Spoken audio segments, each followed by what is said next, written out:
Well, hello there. Thanks for joining us today. Thanks for clicking that button. Today I decided we're going to go back to the scene of the original crime, where I started this filming on an iPhone a couple of years ago, last year. Penguin Springs, a side trail in the York Regional Forest. So, anyways, let's get going. And as we leave civilization today, it is a balmy -5 degrees Celsius. It's supposed to be about -10 with the wind chill, so that's good times. Heading up to the old Penguin Springs side trail, which leads to one of the York Regional Forest tracks that the name escapes my mind, Porritt Tract, I think. And like I said before, one of the first videos I shot, just walking through the woods in the fall, and pulled out the iPhone and hope for the best. So anyway, I don't even really know where it is, other than I know I point myself north on this road, and off we go. Should be there in just a few minutes.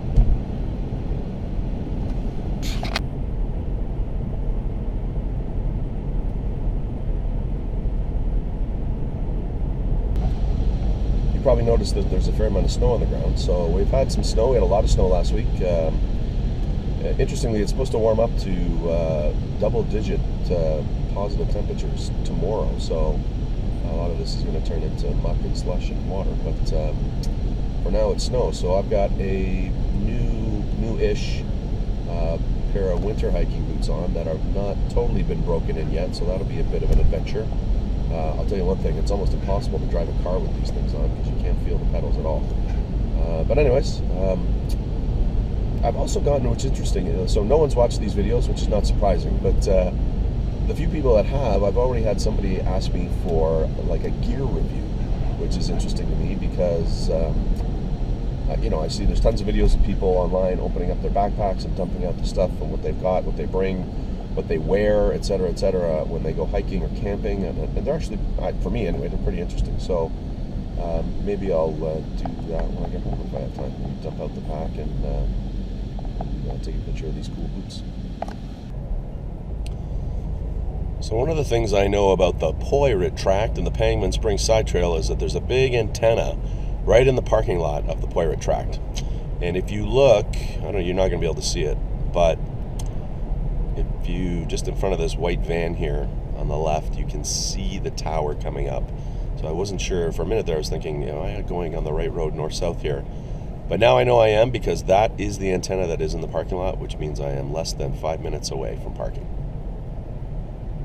All right, there's the radio tower. I don't even know if you can see that, probably not. But that means that the entrance to Porritt Tract is right here. I'm actually going to turn in this parking lot to see what's going on.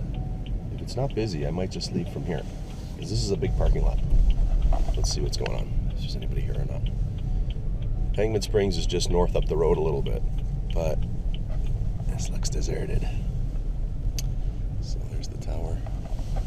There's people sitting in their car doing nothing, right?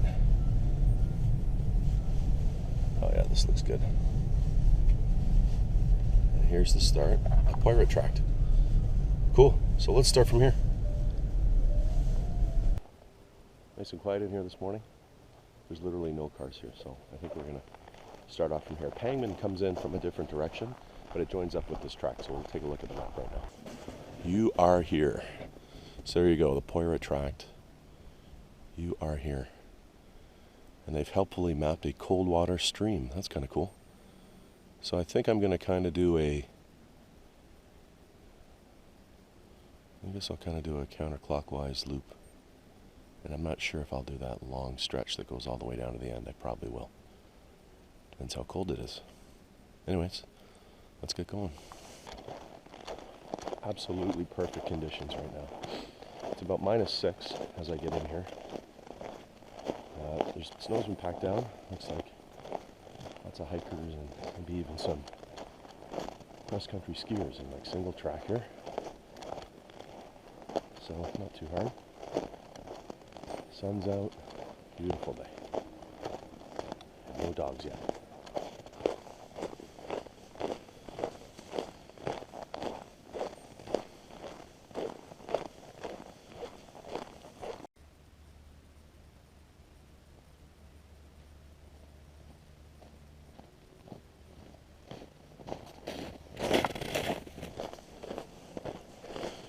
So one thing I do remember about Porritt here is that up along the boundaries, like some of these other tracts, no trespassing because you're in someone's backyard. Someone's got a pretty good solar installation going on right there. Porritt Tract has some pretty good elevation change here. From the top of this hill, I'm on a bit of a ridge here, all the way down to the valley. Whew, looks like there may be a pond down there. But this is no cow pasture. This is some good terrain. I'm already a bit tired from going up this ridge line here. Whew. Okay, so this is the side trail that I was talking about before that I was going to go to. The parking lot for that is about like at 1.2 kilometers. So this side trail here, you go down off the ridge line, down into the valley. It's actually a good trail. It's not used very much as far as I can tell. That parking lot is always empty. So be just a quick out and back, but I'm going to keep going this way, which looks like I'm going to go up this hill. Yay.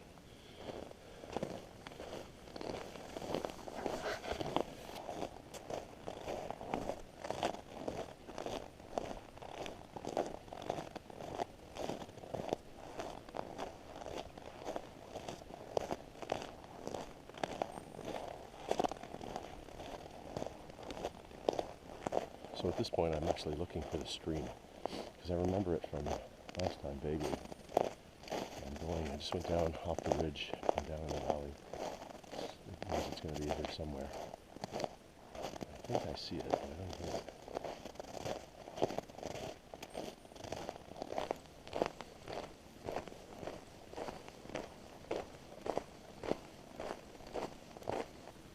Looks like I found my cold water stream.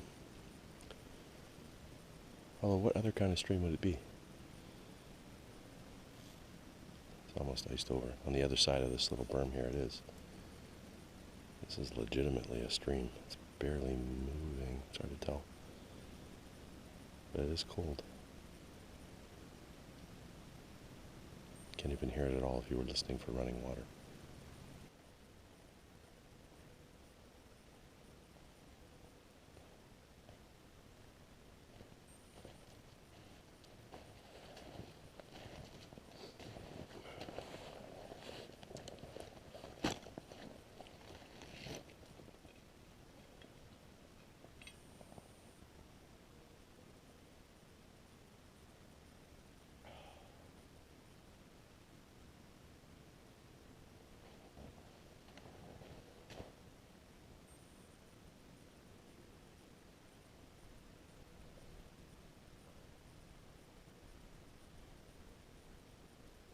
Okay, hopefully you can see that without too much light through the trees here, but so if I just cross the cold water stream, which I did, you can see I'm on the northern fork. North is toward the top of the page here.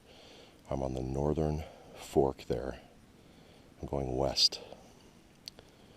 So I'm going to come to that fork where I can actually double back, or I can take that long straight all the way to the end and then have to do that all the way back.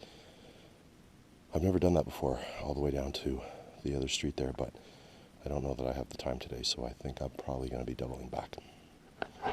So we are here at the fork in the road. That takes, that track down there is going to take you all the way down to Warden Avenue on a single in and out. This way is going to take you back to the parking lot on a different arm of a big loop that you saw on the map. And this way, toward the sun here, if you had the wherewithal, would be a nice climb to the top of a pretty good size hill, if you wanted to go off trail. Not today. It's funny, you can't see this, but I can. I'm not even going to try to get it with the camera. One of the cool things about this this forest is that, sorry, navigation-wise, you can't really get caught out here. You can actually make out between the trees the very top of that cell antenna or radio tower or whatever it was in the parking lot. So even if you have no map and no sense of direction whatsoever, you can probably find your way back. to your car. I was just thinking, could I see it? And it's hard, it's not easy, but you can pick it out between the trees there. So in the summer, with full canopy, he'd be totally out of luck, so bring him out.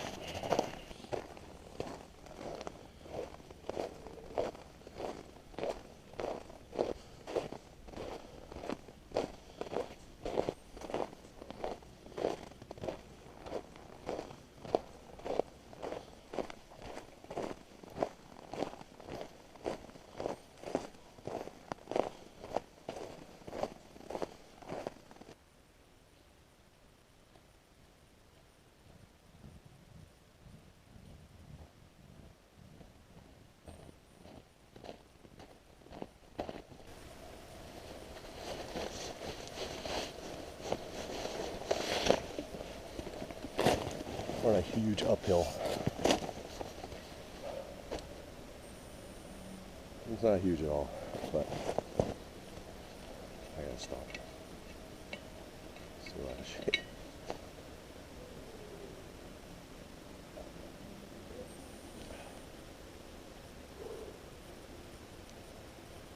Ooh, good incline though, I'll tell you that. Not crazy, actually it gets worse up ahead. Yay. But it's a good excuse to stop at.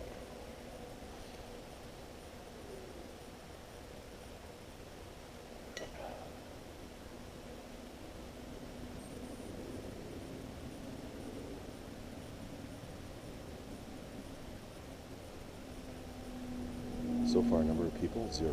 Number of dogs, 0. Perfect. It's a Friday morning. I don't know if I said that. Friday morning. I say Friday morning before a long weekend in Canada in February. Maybe that's why nobody's here. It's a perfect day.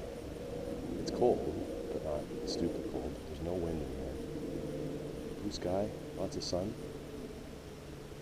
Actually too hot.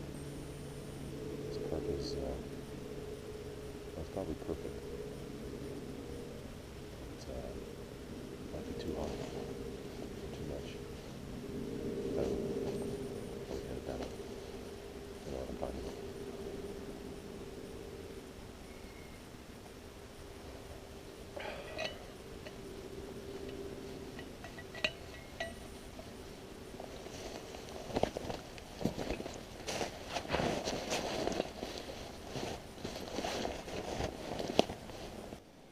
Again, I don't know if you can see that, but there's our microwave transmission tower.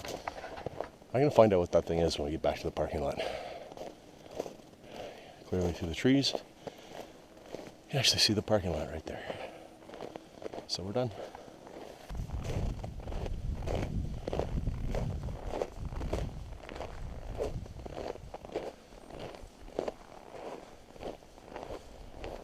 Okay, we're back at the map. Let's see if we can figure out what we did. Park here, make a right at that first fork, all the way to the edge of the property, all the way down this trail here, across the cold water stream. That's the fork. You could go this way, but I hate out and back. So just turn around here. There's that crazy uphill. Actually, that might have been over here, and we're all the way back. Good hike. Righto, hopefully you can see that. So there's the GPS map. Excuse me, just basically exactly what we said. Out and around. I think if we go to tracks here, just save this one, Porritt Tract. Yeah, so not very, 2.5 clicks to do that loop. So that's a good little loop. And 50 minutes, probably because I stopped to take pictures a couple of times. But yeah, it's a nice 2.5K loop. Good elevation change in there too, that's for sure. Okay, York Regional Forest, Porritt Tract. Little change of plans. Obviously, I didn't go all the way north, another kilometer north to get to the Pangman Springs trail, but that trail is just an access trail. It's a 1 kilometer access trail that leads to this loop. So I'll do that next time, but I decided to come in here to see if there was anybody here. It's a total ghost town, which is fantastic. On the trail, maybe the first time that I have seen literally nobody on the trail. And nobody on the trail means no dogs on the trail, so that's always a bonus. So this one's good. There's some running water, as it were, that cold water stream, which is, yeah, cold water stream. Anyway, that's there. Other than that, it's not super exciting. It's good though because it's the way it's sort of, I was going to say landscape, but that's not the right word. But the way the trail goes, it ends up being on sort of a ridge line. So you've always got a bit of a valley below you, and you've got a higher hill above you. So if you felt like you wanted to get off trail and maybe go up those hills or down into the valley where that creek is, that would be an interesting adventure. Not so much for me today when there's 2 feet of snow on the ground. It was perfect the way it was. You could tell there was like a single track that had been packed down by hikers, dog walkers, and cross-country skiers, interestingly. So there was a good hard pack. It was actually easy to walk. You weren't trudging through snow at all, notwithstanding the fact that there's two feet of snow everywhere else. So that was good. Anyways, so quick one today. Hopefully this is a better quality video than the one shot on an iPhone 5 a year ago. And I don't know if you can see behind me, but I'm fogging up the car because I'm so hot that I should probably get going. So we'll see you on the next one.